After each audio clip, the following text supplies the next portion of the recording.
Hey guys, we have the Raider from BitFenix on our review table, and we have to say that BitFenix has taken our feedback seriously and added some major improvements on the interior functions when compared to the Shinobi chassis, which we have reviewed in the past. The case rings in at $89, and within this price range there's a lot of competition that BitFenix is facing. So let's check out the Raider and find out if the company is on top of their game to impress the current market at such a price. First, let's do our usual exterior inspection. The chassis is much smaller from some other mid-towers, with 19.4 inches in depth, 8.3 inches in width, and 19.7 in height, and weighs only 19 pounds. The case is made of steel with plastic front and top panels. These are covered in BitFenix's soft touch coating in matte black, and adds a little more quality feel to the plastic parts. There's also long continuous mesh that adds to ventilation with a rounded contour to add to the design. The case comes with 4 adhesive feet as part of the accessories, and we recommend attaching them right from the beginning as the Raider is not very stable. Right at the top we have 4 USB 3 ports and your audio. BitFenix claims this to be the first chassis in the world to have that many USB 3 ports. These ports connect through an internal 20-pin cable, but also the regular USB ports for those non-compatible motherboards. And if that's the case, you'll just have to hide the 20-pin connector somewhere inside. On the other side we have a fan controller, a very thin and hardly accessible reset button, your power button, and hard drive activity lights. The fan controller supports up to 5 fans, and notice the cabling is all black to keep things uniform. Now the placement of all connectors and buttons on the top is unwise, because case placement under the desk is quite common and reaching for these buttons is very inconvenient. At the back we have the usual layout with water cooling holes, exhaust fan, I/O area, 7 PCI slots, and a bottom mounted power supply with removable dust filters at the bottom. The top panel can be easily taken off, which doesn't have a dust filter but a fine mesh to serve like one. Underneath, this is where a 200mm fan can be installed. Unfortunately, no other fan mounting options are available at the top, which is quite disappointing. At least a dual 120mm fan mount should be available for a case this caliber with so much competition, especially at this price.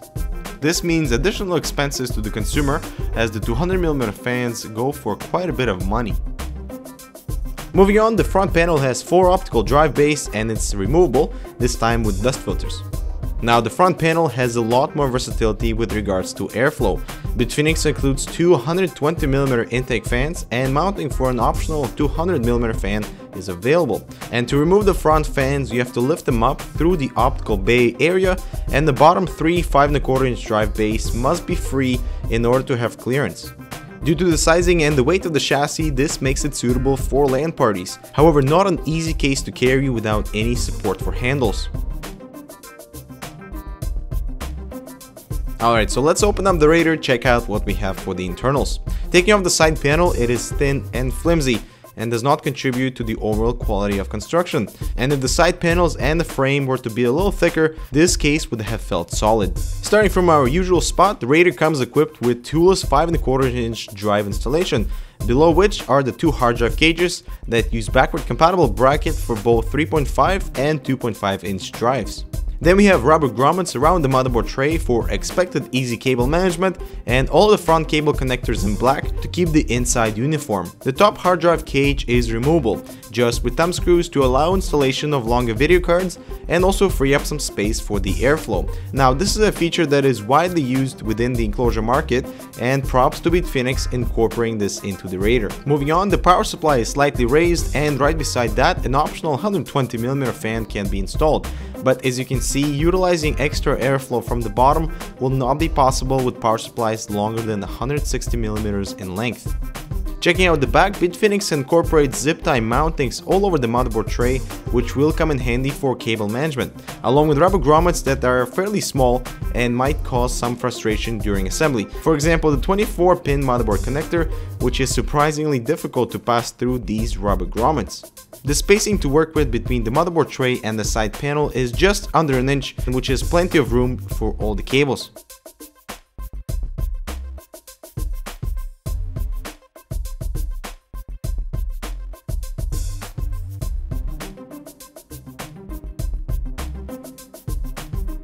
Alright, mounting the 3.5-inch drive into the cage is straightforward, And while the bracket is secured, you are able to lock the drive in place with provided screws, which is especially useful if the system is in transport and you need that reassurance that everything will stay intact. Even due to its small stature, the Raider handles hardware and cable management without any hiccups. For example, with the hard drive cage wall removed, cards in 15 inches are supported, otherwise 10.2-inch cards can be installed. And looking at the back, all the front panel connectors blend in with the overall black theme, and not spending too much time on cleaning things up, the Raider looks great with minimal effort. And looking at the CPU cutout, it's becoming vital for all competitive chassis and one really important feature consumers care about. Unfortunately, the cutout on the Raider is worthless for motherboards that have high CPU placement, which means swapping coolers requires entire disassembly. So let's wrap this up. First, the Raider rings in at the value which most consumers will categorize as budget, which BitFenix is heavily targeting as there's a lot of demand for practical chassis at lower cost. And the airflow options are quite good with 3 quality fans included. And the hard drive cage wall removal is extremely useful for long video cards that can be utilized if needed. And lastly, sorting out the cable mess at the back is surprisingly easy considering the smaller than usual rubber grommets, but with cable tie mountings and plenty of room at the back to work with. Now, from a critical perspective, the Raider doesn't have that quality feel because the steel is quite thin and the chassis is super light. The side panels are flimsy, bend easily, and should be reconsidered. We would have liked to see more fan options available for the top, as only a 200mm fan mount is available.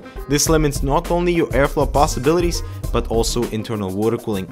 And we would have liked the chassis to be slightly longer in length to support longer power supplies while still having clearance for the bottom intake fan.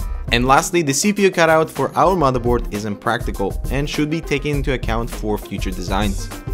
All things considered, the Raider has potential for pretty much any setup, but is facing already established competition.